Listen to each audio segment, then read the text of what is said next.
갈라디아서 3장 15절부터 22절 말씀을 본문으로 약속이 기반이 될 때 신앙은 자유하다라는 제목으로 잠시 하나님의 말씀 은혜 나누고자 합니다.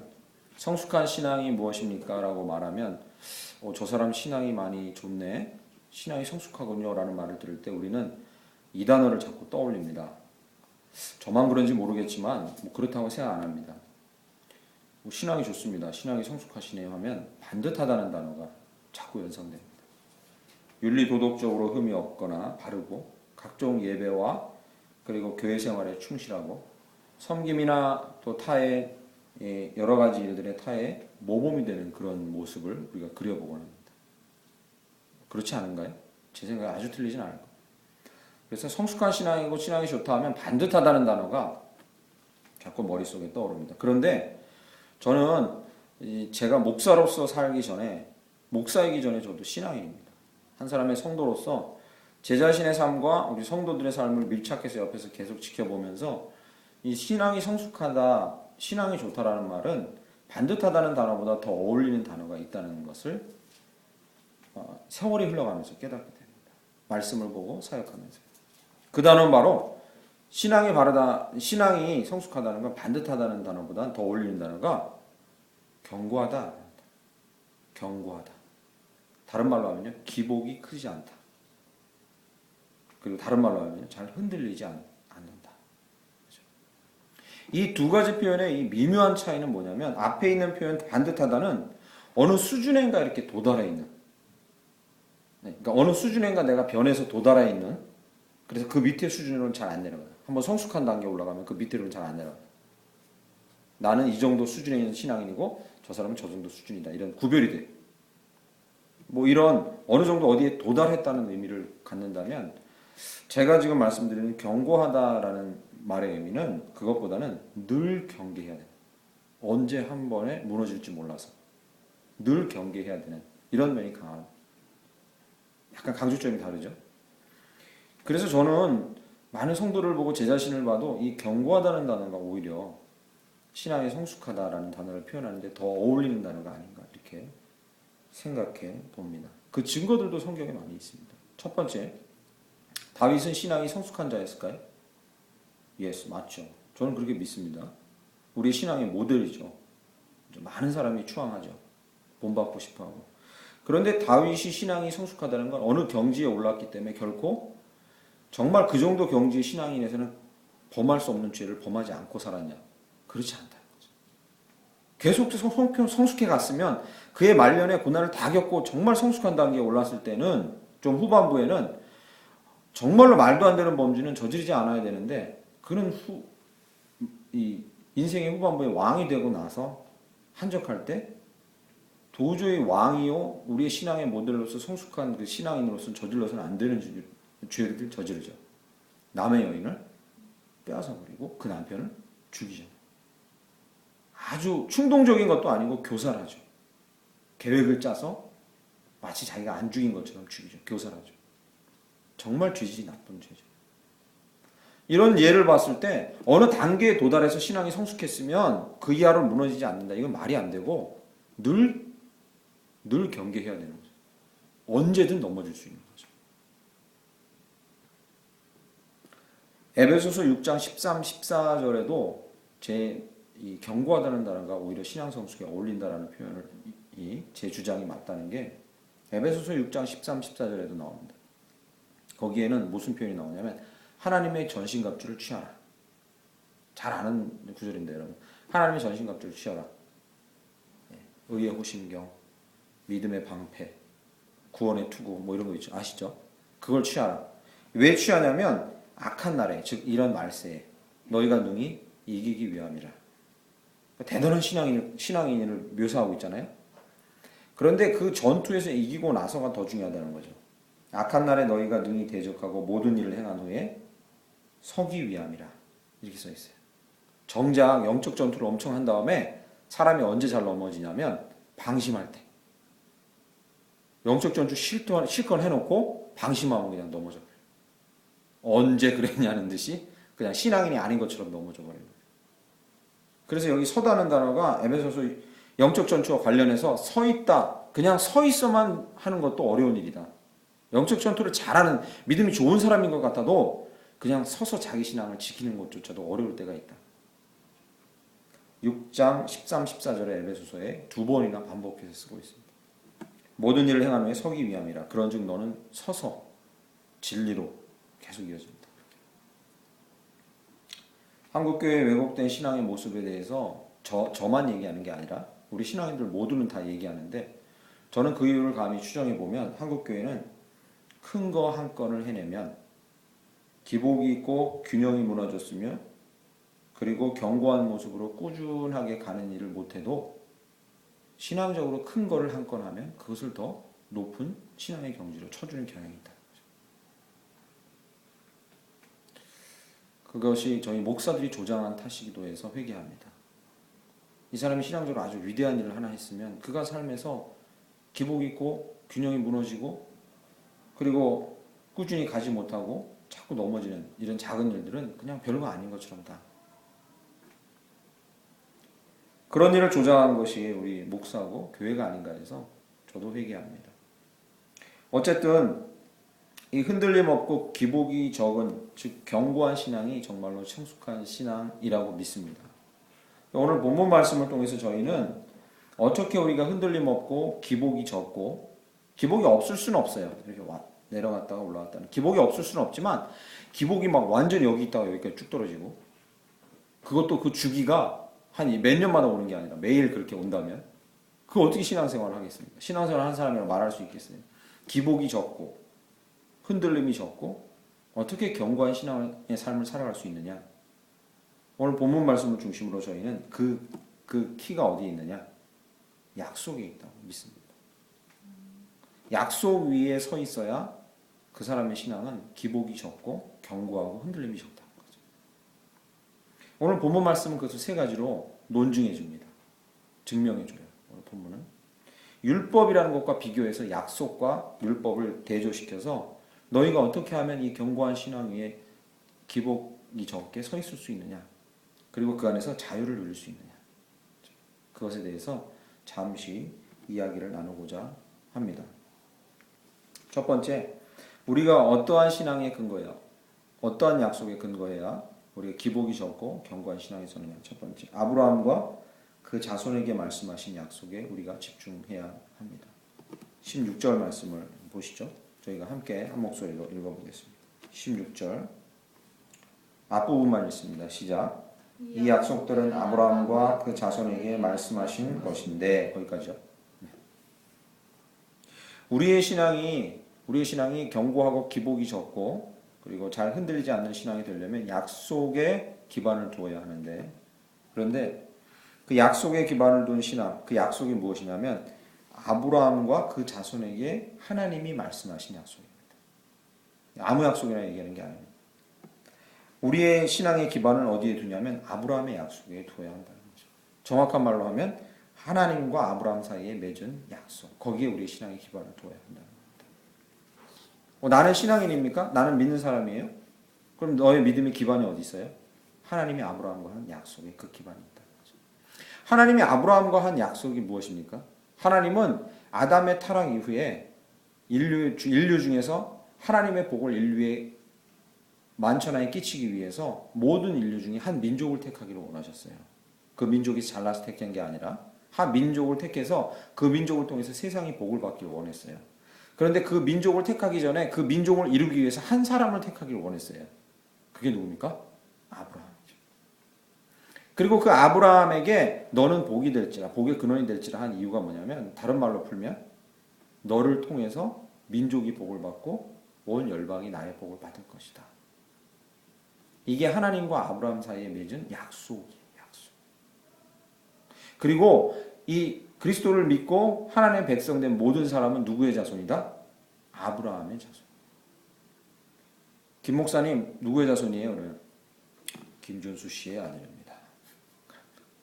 김혜김 씨 석성공파 몇 대손입니다. 이것도 중요하겠지만 저와 여러분의 누군가가 물어본다면 당신은 누구의 자손입니까? 하면요, 저는 아브라함의 자손입니다. 그러면 성경은 뭐라고 얘기하냐면 너희가 아브라함의 자손이니 아브라함에게 허락된 유업을 그대로 얻을지니라. 할렐루야. 아브라함에게 허락된 복을 그대로 이룰지니라. 아브라함에게 허락된 창세기의 복이 우리가 그게 아예 교회의 모토인데 그 세 가지 복이 무엇입니까? 땅을 넓히고 자손이 많아지고 복의 근원이 될 것이다. 이 세 가지죠. 그러니까 이 약속 위에 우리의 믿음이 서 있는 거예요.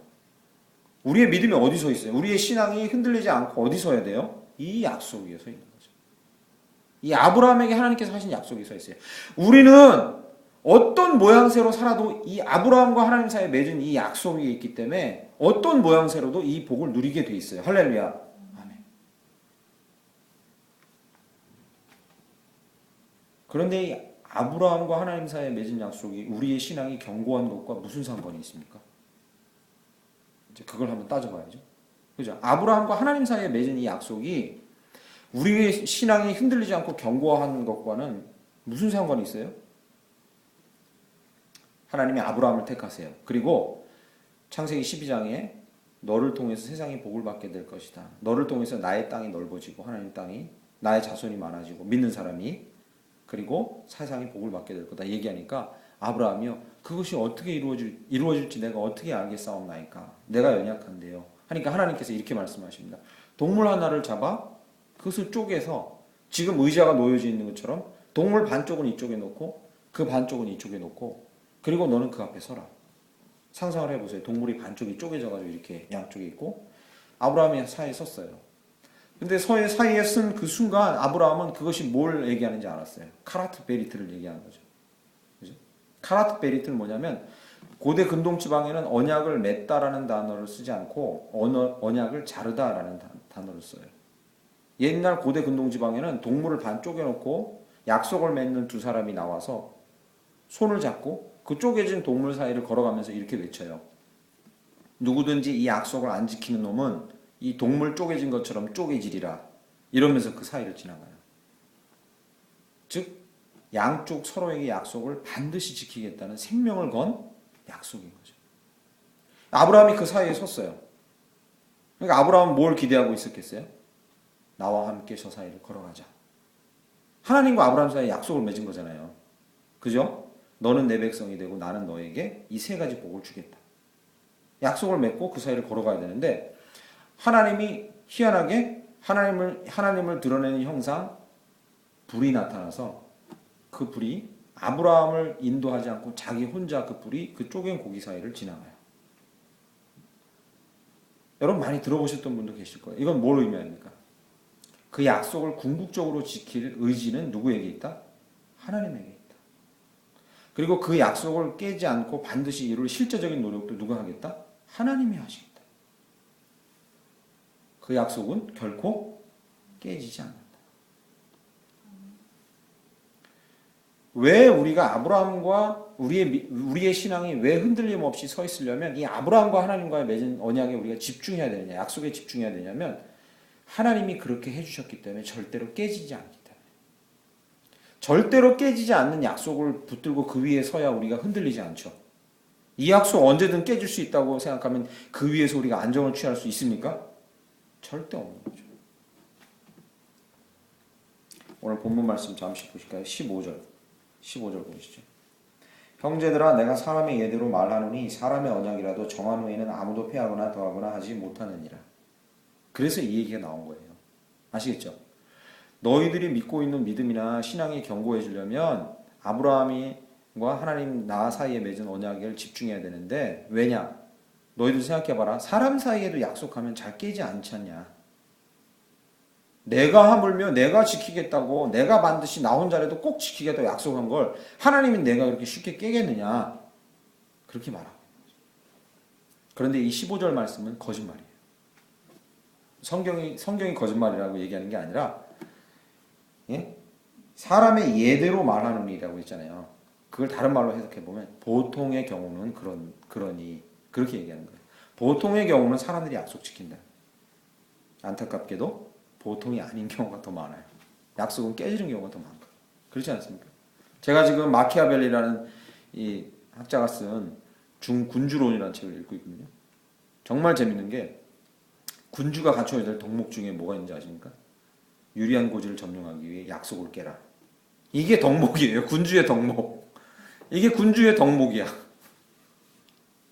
기가 막혀요. 당시에 교황, 제국, 군주, 봉신들 사이에서 살아남고 1등이 되는 법을 적은 게 군주론인데 1등이 되려면 뭐 해야 되냐? 약속과 신의를 지키면 안 된다는 거예요. 그걸 과감히 내팽개칠 수 있을 때 너는 군주가 될 수 있을 것이다. 이익을 따져서. 이게 요즘의 정치인들은 군주론을 읽고 출세한 것 같아요. 다 정치에 입문하려면 군주론을 다들 읽으신 것 같아요. 약속을 어기는 것이 사람의 다반사라면 약속을 반드시 지키고 너는 안 지키더라도 내가 반드시 지키겠다고 방점을 찍어주신 분이 누구냐? 하나님이신 거죠. 그러므로 오늘 설교의 제목처럼 여러분과 저의 신앙이 하나님과 아브라함에게 맺으신 이 약속, 하나님 본인이 절대 깨지 않겠다고 약속하신 이 약속에 저와 여러분의 신앙이 놓여질 때만이 우리의 신앙은 흔들리지 않고 그 안에서 자유를 누리게 돼. 안 그러면 계속 불안해. 계속 불안한 거죠. 우리의 구원과 우리의 죄사함과 우리가 복을 누리며 사는 모든 것은 우리의 감정과 의지의 기반 위에 놓이지 않습니다. 우리의 감정, 즉 내가 그런 자격이 있나라고 갑자기 불안이 들 때, 우리의 의지, 내가 이만큼밖에 못했는데 이 약속이 유지될까라는 이 위에 절대 놓여있지 않는 거죠. 딱 하나 위에 놓여있습니다. 오늘 본문 말씀 3장 18절로 가보시면 왔다 갔다 해서 죄송한데 3장 18절로 가보시면 만일 그 유업이 율법에서 난 것이면 약속에서 난 것이 아니니라. 그러나 하나님이 약속으로 말미암아 아브라함에게 주신 것이라. 어디에서 난 것은 아니에요. 율법에서 난 것은 아니에요. 하나님이 아브라함에게 주신 약속은 율법에서 난 게 아니에요. 예. 아브라함이 하나님 앞에 이쁘게 보여서 그렇게 된 게 아니란 말이에요. 쉽게 말하면. 여러분이 하나님과 여러분 사이에 맺은 약속, 여러분을 방금 찬양에도 불렀지만 너는 내 아들이라, 너는 내 백성이라고 부른 이후에 아브라함에게 주신 약속을 우리에게 그대로 주었다고 말하는데 그 약속은 여기 나온 대로 율법에서 난 것이 아니에요. 우리가 선행을 베풀었기 때문에 하나님이 우리에게 주신 게 아니에요. 그리고 앞으로도 그럴 거예요. 우리가 선행을 베풀어서 그 약속이 유지되는 게 절대로 아니라는 거죠. 그건 절대로 그렇게 유지될 성질의 것이 아니라는 거죠. 자유롭게 우리의 신앙을 누리고 그리고 흔들림 없이 견고하게 서려면 우리는 하나님과의 약속 위에 서 있는 사실을 기억하시길 간절히 축원합니다. 우리는 하나님의 백성이요 기업이고 우리는 세상을 복되게 하고자 하는 아브라함에게 주신 복을 이어받은 자인 줄 믿습니다. 우리를 통해서 하나님 나라가 세상에 이루어질 것입니다. 아멘. 아브라함에게 주신 이 세 가지 약속은 우리가 어떤 모양새의 삶을 살아도 우리에게 조금 이루어지든 많이 이루어지든 반드시 이루어질 겁니다. 하나님의 약속이기 때문에. 약속. 두 번째로 우리가 힘들림 없고 견고하고 그 안에서 자유함을 누리는 신앙을 누리려면 이 약속에 집중해야 되는데 그 약속의 두 번째 특징은 먼저 있었던 것이기 때문입니다. 17절 말씀 우리가 보겠습니다. 사도 바울의 서신이 좀 복잡해서 여러분 정신을 좀 차리시고 들으셔야 돼요. 17절을 보시면 우리 함께 읽겠습니다. 시작. 내가 이것을 말하노니 하나님께서 미리 정하신 언약을 430년 후에 생긴 율법이 폐기하지 못하고 그 약속을 헛되게 하지 못하리라. 아멘. 여기 이해를 위해서 내가 이것을 말하노니 하나님이 미리 정하신 언약은 뭐냐면 거기 미리 정하신 언약은 하나님과 아브라함 사이의 언약이에요. 그걸 얘기하고요. 430년 후에 생긴 율법은 하나님이 모세를 불러서 시내산에서 주신 율법이에요. 아시겠죠? 그러니까 아브라함이 언약을 맺게 되고 그 이후에 모세가 율법을 받게 된 것까지 430년이 흘렀다는 거죠. 아시겠죠? 그렇게 세상에 여러 가지 법들이 있지만 세상의 법에도 체계가 있습니다. 기초적인 법이 있고요. 생활의 일일이 여러 부분을 지적하는 법이 있고요. 그 위에 조금 더 상위법이 있어요. 그 위로 가면 결국 우리나라의 최고법이 뭐가 있습니까? 헌법이 있는 거죠. 아시죠? 그래서 교통법규 위반했어요. 부인이랑 살기 싫어서 이혼소송했어요.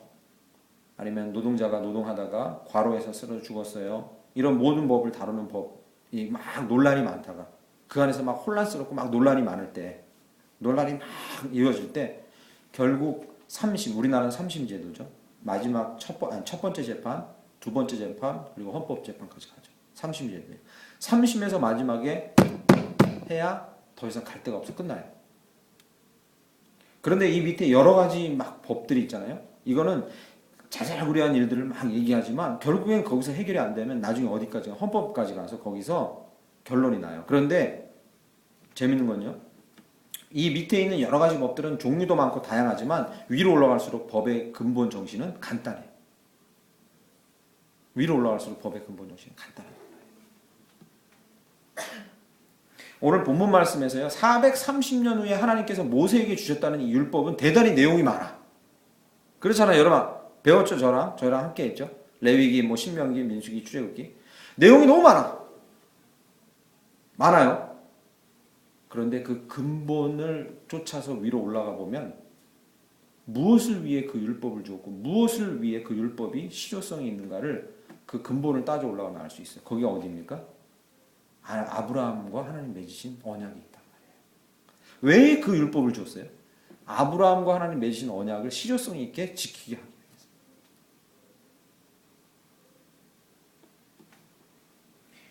다양한 법조항들이 많지만 결국 최종적으로는 그 법 자체가 헌법에 위배되는지 아닌지를 판단하는데 그 헌법의 조항들은 그렇게 많지 않아요. 마찬가지로 17절 말씀에 아브라함과 미리 정하신 약속, 아브라함에게 너는 복이 될 것이다 라고 한 이 약속, 너는 내 백성이 되고 너는 복이 될 것이라는 이 약속, 그것에 근거해서 판단하되 그것은 너무 간단하고 430년 후에 생긴 율법은 너무 복잡하지만 그것을 판단하기 궁극적인 기준은 아브라함에게 주신 하나님의 언약이에요. 그래서 오늘 본문 말씀에 17절 보시면 17절에 내가 이것을 말하노니 하나님께서 미리 정하신 언약이라고 써있죠. 미리 정하신 언약이 써있어요. 그 미리 정하신 언약이라는 단어의 의미는 시간적으로 앞선다라는 개념도 있지만 또 하나 개념이 있어요. 보다 근본적인 것이다. 모세 율법의 모든 내용보다 보다 근본적인 것이다. 단순히 시간적인 것을 앞선다는 게 아니에요. 이 보다 근본적인 하나님의 이 언약을 추구했던 이해가 예수님의 말씀에 나와요. 예수님의 사건에서 안식일 사건에서 나옵니다. 안식일에 예수님의 제자들이 가다가 배고파서 밀리삭도 베먹고 안식일에 병도 고치고 막 하잖아요. 그죠? 그런 모습을 보면서 주변에 있던 사람들이 예수님께 계속 항변하고 예수님 공격했던 내용이 뭐냐? 안식일에 왜 하지 말라는 겁니까? 멀리 걷지도 말아야 되고 일하지 말아야 되고 그죠? 병 고침도 안 돼요.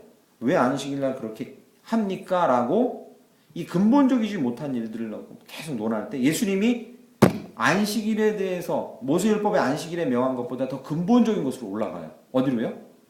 아브라함과 그 자손들에게 주신 하나님의 언약으로 올라가요. 그래서 대답해 주신 예수님의 대답이 무엇입니까? 안식일의 주인은 인자입니다. 그리고 또 뭐라고 말씀하십니까? 안식일이 사람을 위해 있는 것이지 사람이 안식일을 위해 있는 게 아니다. 이 궁극적인 맥락이 어디까지 올라갑니까? 결국 하나님이 사람들에게 복을 주시기 위해, 영적인 복을 주시기 위해, 그들이 복되게 하기 위해서 이 안식일들을 정해놓으셨다. 이대로 해야 너희가 복받아 하기 위해서. 예수님 그 근본으로 쫓아 올라가신 거예요. 우리가 언제 자유하게 됩니까? 이 근본으로 올라가야 되는 거죠. 우리가 흔들리지 않고 믿음 생활하다가 자꾸 이건가 저건가 흔들리지 않고 견고하게 서려면 이 근본으로 좀 올라가요. 우리는 신앙생활하다가 세세한 세부조항 때문에 믿음 생활하면 세부조항이 많습니다.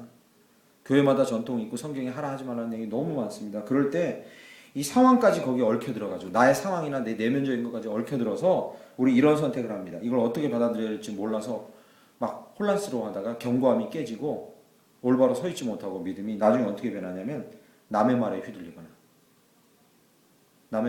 남의 지적에 휘둘리거나 또는 맹목적인 신앙이 되거나 목사님이 말하는 게 다 법이니까 그대로 해야지. 물론 순종해야 됩니다. 그러나 생각 자체를 안 해. 맹목적인 신앙이 되거나 또는 두려움에 쌓이게 됩니다. 여러분 그렇지 않습니까? 그럴 때 우리는 반드시 기억해야 합니다. 어떻게 해요? 보다 상위로 근본적인 주님께서 그 율법을 주시고 그 말씀을 주시고 그 명령을 주신 근본적인 이유로 조차 올라갈 수 있어요. 그래야 우리 신앙이 자꾸 흔들리질 않아요. 견고하게 설 수 있고 자유를 누릴 수 있다는 거죠. 하나 더 예를 들면 저와 여러분이 잘 알 수 있습니다. 이 한 십수년 전부터 우리나라에 계속 논쟁이 되어왔던 이 신학적인 논쟁 하나가 있습니다. 그게 뭐냐면 청빈론이 맞냐? 청부론이 맞냐? 깨끗한 부자, 그게 성경이 지지하는 거냐? 성경은 너 깨끗하게만 하면 부자로 살아. 그걸 성경이 지지하냐? 아니, 너는 깨끗하고 가난하게 살아. 성경이 그걸 지지하고 있느냐? 둘 다 성경에 근거가 있어요. 둘 다 성경에 근거가 있어요. 그러다 보니까 청빈론이랑 청부론이 항상 부딪혀서 결론이 안 나요. 결론이 안 납니다. 하나님이 언제 돈에 탐닉하고 돈을 가지라 했어? 가난하게 살라 하셨잖아. 가난한 자가 복이 있나니. 거기 심령이 가난한 자라고 사람들이 말을 붙이는데 원어상으로도 심령이란 단어는 없어요. 그냥 가난한 자예요. 원래 의미가 가난한 자예요. 가난하게 살라 했지 언제 돈을 벌라 했어? 돈이 만문이 거기 영적인 영향이 있다고까지 했는데 예수님이. 부자들은 또 얘기가 달라요. 예수님을 뒤에서 도와준 여인들 돈으로 도왔잖아. 몸으로만 도왔어? 그 여인들이 돈이 없었다면 사도 바울을 도왔던 브리스기나 아길라에 있는 사람들이 자기가 재물이 있었으니까 뭘 도와주지. 가난하게 살았으면 어떻게 하나님의 일을 위해서 일조할 수도 있겠어. 나름대로 부자로서 쓰임 받았잖아. 그게 왜 악이야? 이렇게 계속 부딪히는 거예요. 그 사이에서 사람들은 우왕좌왕합니다. 여러분 어떻게 해결하시겠습니까? 대답은 하나예요. 청빈론이 맞는지 청부론이 맞는지 돈을 가져야 되냐 말아야 되느냐 문제를 떠나서 근본으로 올라가야 되는 거죠. 근본으로. 먼저 있었던 것으로 올라가야 되는 거죠. 여기 17절 말씀에는 먼저 있었던 것이라고 얘기하지만 다른 표현으로 하면 더 근본적인 것으로 쫓아 올라가야 되는 거죠. 결국 궁극적인 우리가 추구해야 될 성도로서의 이 약속이 뭡니까? 아브라함과 하나님 맺으신 약속인 거죠. 거기로 올라가야 돼요. 거기서 보면 분명한 답이 나와요. 청부론과 청빈론에. 무슨 답이 나옵니까? 돈을 얼마나 갖냐가 중요한 게 아니에요. 그걸 얼마나 흘려보낼 수 있느냐가 중요한 거죠. 많이 흘려보낼 수 있는 사람한테 많이 주시는 거예요. 돈을 내가 적게 가져야지 일부러 할 필요도 없어. 내가 조금 가졌어도 그걸 충분히 넉넉하게 흘려보낼 수 있는 자에겐 더 많이 오는 거예요. 그냥. 그러나 많이 가졌어도 그걸 가지고 벌벌 떨고 하나님의 복된 일을 위해서 쓰지 못하는 자들에게는 그 돈이 화가 되고 재앙이 되는 거죠. 단순히 돈이 많이 가져야 되냐 말아야 되냐고 자꾸 다투니까 답이 안 나오는 거예요. 그건 더 이상 의미가 없어요. 그걸 어떻게 쓰느냐는 거죠. 이런 식으로 우리의 신앙이 견고해서 흔들리지 않고 성숙한 신앙으로 가서 자유를 누리려면 어디에? 약속의 기반이. 약속의 기반이 우리가 서야 돼요. 그 약속이 뭐기 때문에? 아브라함과 하나님 맺으신 약속이고 그것이 우리가 가타부타 왈가왈부하는 말초적인 내용들이 아니라 더 근본적인 것이기 때문에 그 약속 위에 서야 된다. 마지막 왜 우리는 그 약속 위에 서야 되냐? 그 약속은 예수 그리스도를 믿음으로 주어진 약속이기 때문이죠. 할렐루야. 예수 그리스도를 믿음으로 우리에게 주어진 약속이기 때문인 거죠. 22절 말씀 우리 함께 읽어보겠습니다. 22절 시작. 그러나 성경이 모든 것을 죄 아래에 가두었으니 이는 예수 그리스도를 믿음으로 말미암는 약속을 믿는 자들에게 주려 함이라. 이 말씀 너무 해석하기 어려운 말씀입니다. 성경이 모든 것을 죄 아래 가두었대요. 이게 너무 어려운 말이에요. 이런 말. 사도 바울이 쓰는 말들인데 어려운 말입니다. 이 하나하나 풀어서 말씀드리면 아브라함에게 하나님께서 주신 약속은 예수 그리스도에게 먼저 성취됩니다. 그 말씀이 어디 등장하냐면 16절에 등장합니다. 16절 잠깐 가보시죠. 아까 읽다가 말은 겁니다. 중간에 한번 읽어보겠습니다. 시작. 이 약속들은 아브라함과 그 자손에게 말씀하신 것인데 여럿을 가리켜 그 자손들이라 하지 아니하시고 오직 한 사람을 가리켜 내 자손이라 하셨으니 곧 그리스도라. 네. 하나님께서 아브라함과 맺으신 이 약속이 있잖아요. 너로 인해 세상은 복되게 할 거라는 건 누구한테 제일 먼저 이루어지냐면 예수님한테 이루어져요. 여기 보면 자손들이라 하지 않고 오직 한 사람을 가리켜 내 자손이라 하셨으니 그게 누구라? 예수 그리스도. 하나님께서 아브라함에게 약속을 주실 때 그 완벽한 모델을 누구한테 먼저 보여줄 거다? 예수에게 그 완벽한 모델이 나타날 거다. 세상을 정말 복되게 하는 자. 그리고 그 예수를 믿을 때에만, 그 예수를 붙들 때에만 너희도 그 복을 받는 자들이 될 거다. 아브라함의 복. 아까 앞에 얘기할 때 여러분 궁금하지 않았어요? 우리는 아브라함과 하나님 사이에 맺은 약속을 이어받을 자다, 자손이다 했잖아요. 그게 어떻게 가능한데요? 우리가 예수님을 믿을 때에만, 우리 예수님을 붙들 때에만 그 약속이 우리게 되는 거예요. 잘 들으세요. 이거 이제 헷갈리지 않아요. 잘 들으세요. 나중에 이제 헷갈려요. 그 약속을 붙들 때에만이에요. 붙들 때에만 그 약속이 우리게 되는 거죠. 그런데 오늘 본문 말씀 19절 보시죠. 19절. 그런즉 율법은 무엇이냐? 범법함으로 더하여진 것이라 천사들을 통하여 한 중보자의 손으로 베푸신 것인데 약속하신 자손이 오시기까지 있을 것이라. 그렇죠? 여기 율법 19절에 나오는 율법이라는 단어와 22절에 나와 있는 성경이라는 단어, 이걸 같이 다 보면 됩니다. 같은 단어로. 같은 단어로요? 같은 단어로? 우리는 신앙생활하면서 이렇게 해서는 흔들림이 없는 신앙 위에 설 수가 없다는 거예요. 어떻게 해서는?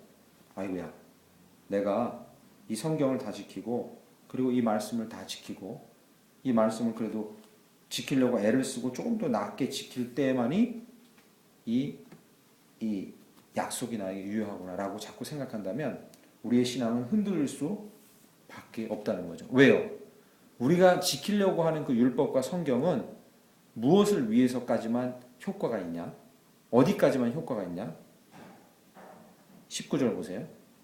율법은 무엇이냐? 범법함으로 더하여진 것이라 천사들을 통하여 한 중보자의 손으로 베푸신 것인데 약속하신 자손이 오시기까지 있을 것이라. 언제까지만 이 율법은 유효하냐면 예수님이 오시기 전까지만. 예수님이 오시기 전까지만 혹시라도 율법대로 살면 너희들 아브라함 복을 받아요 하고 그때까지만 유효한 거예요. 그럼 다른 말로 하면요, 예수님이 오신 다음에 이 율법은 아브라함의 복을 받는 데는 유효하지 않아요. 유효한 게 아니에요. 예수님이 오시고 나서부터는 이 아브라함과 하나님 사이에 맺은 복을 그대로 받아 누리기에 유효한 법이 아닌 거예요. 그러면 이 율법은 아무것도 쓸모가 없느냐? 아닌 거죠. 21절 보시죠. 21절. 예. 아니죠. 죄송합니다. 22절 보시죠. 이 율법은 아무것도 소용이 없는 거냐? 아닙니다. 22절에 보면 성경이 모든 것을 죄하에 가두었느니 이는 예수 그리스도를 믿음으로 말미암는 약속을 믿는 자들에게 주려 함이라. 이 성경 대신에 율법을 넣어도 되는데 이 율법이 그럼 어디에 쓰임새가 있느냐? 이 율법으로 너희들은 도저히 율법으로는 너희가 지키고 뭔가를 행함으로는 아브라함의 복을 받을 수 없다는 걸 깨닫게 하는 데까지만 효과가 있다는 겁니다. 알겠어요? 네. 좀 어렵다. 19절 말씀 다시 한번 보면 율법은 무엇이냐? 범법함으로 더해진 것이라 천사들을 통하여 한 중보자의 손으로 베푸신 약속인데 그건 범법함으로 더해진 것이래요. 너희가 죄를 짓고 있다는 걸 확인해 주기 위해서 효과가 있다는 거기까지만. 아이고야, 나는 도저히 안 되겠구나 라는 걸 깨닫게 해주는 데까지만 효과가 있고 그 다음에 내가 도저히 안 되니까 그 다음에 어떤 선택을 해야 돼요? 예수 그리스도를 붙들게 하는 데까지만 효과가 있다. 그러면 생각해 보세요. 내가 죄인이라는 것을 깨닫게 해주는 것까지만 효과가 있는 율법과 여러분의 행위를 계속 붙들고 하냐 안 하냐를 붙들고 있어서 여러분의 신앙이 견고할 수 있겠습니까? 없는 거죠. 잘 생각해 보세요. 그죠? 논리가 여러분에게 죄가 뭔지 알고 너는 죄다 임마 라는 걸 계속 알려주는 것만 붙들고 있어서 여러분의 신앙이 안정적일 수 있냐 이거예요. 볼수록 난 죄인이야. 아유 큰일 났네. 죽일년이네. 이렇게밖에 안 된다는 거죠. 이제는 과감하게 그걸 깨달았으면 어디로 나가야 된다는 거예요? 예수를 붙드는 데로 나가야 된다. 여기서 내가 안 된다는 걸 깨달았으면 그렇다고 이 성경책이 필요 없는 게 아니라 율법이 필요 없는 게 아니에요. 이걸 보면서 계속 뭘 깨달아요? 나는 안 되는구나. 도저히 나는 안 되는구나 깨달아요. 그러면 어디로 나가야 돼? 예수를 붙드는 데로 나가야 된다. 그래서 우리가 마지막으로 세 번째, 견고하고 흔들리지 않고 기복이 없는 신앙생활을 하려면 예수 그리스도로 인해서만 우리가 아브라함의 약속을 받는 줄 확실히 믿어야 될 줄 믿습니다. 우리의 의지와 감정이 불가능함을 믿고 우리가 죄에서 벗어나올 길이 전혀 없다는 걸 믿고 늘 예수 그리스도를 붙드는 것만이 우리에게 소망이라는 거죠. 어제 우리 잠깐 얘기를 그 부분을 나눈 분이 계신데 우리는 의도적으로 그렇게 해야 합니다. 아, 나는 안 되는구나라고 깨달은 순간에 바로 자포자기하지 않고 예수를 계속해서 붙들어야 돼요. 그래서 예전 수도사들이 했던 게 예수 기도인 거예요. 이 퀴리오 레선, 주 예수 그리스도시여 이 죄인을 불쌍히 여기소서. 그것이 숨소리가 되고 피에 흐르는 혈관에 피의 흐름이 되고 그의 움직임 전체가 될 때까지 그 기도를 하나님 앞에 계속해서 드린 거죠. 나는 안 되겠습니다. 주께서 저를 불쌍히 여기셔서 제가 주의 의를 행할 수 있게 해주십시오. 그 복을 누릴 수 있게 해주십시오. 계속 거죠. 말씀을 맺겠습니다. 시간이 많이 됐는데 약속이 기반이 될 때 우리의 신앙은 견고하게 될 줄 믿습니다. 우리의 신앙이 그렇게 견고하게 서야 자유를 누려요. 그렇지 못하면 계속 불안합니다. 자유를 못 누려요. 계속 신앙생활을 할수록 속박을 받게 되는 거죠. 첫 번째 그 약속이 무엇이기 때문에? 아브라함과 하나님 사이에 맺은 절대로 깨지지 않는 하나님의 보증이 있는 약속이기 때문에 그렇다는 거죠. 두 번째는요. 하나님께서 그 약속을 먼저 미리 주셨고 더 근본적인 것으로 우리에게 확증해 주십니다. 세 번째 마지막으로 예수 그리스도를 붙들고 그분을 의지할 수 있게 해주셨기 때문에 그 약속은 충분히 우리를 안정시키고 견고하게 만들고 자유를 누릴 수 있게 해준다는 거죠. 자유를 누리시길 간절히 축원합니다. 아멘. 내가 왜 짜증을 냈을까? 내가 왜 화를 냈을까? 아, 내가 왜 그걸 했을까? 그렇게 반성하는 건 너무 중요한 일입니다. 그러나 그래서 난 안 되는 거야. 어제도 그랬고 오늘도 그랬고 나는 안 되는 거야. 그래서 안 돼가 아니라 그 순간에 우리가 어떻게? 그 약속으로 나가야 되는 거죠. 그 그리스도에게 나가야 돼요. 약속의 기반 위에 정말 넘치는 자유를 누리는 신앙생활 하기를 간절히 축원합니다.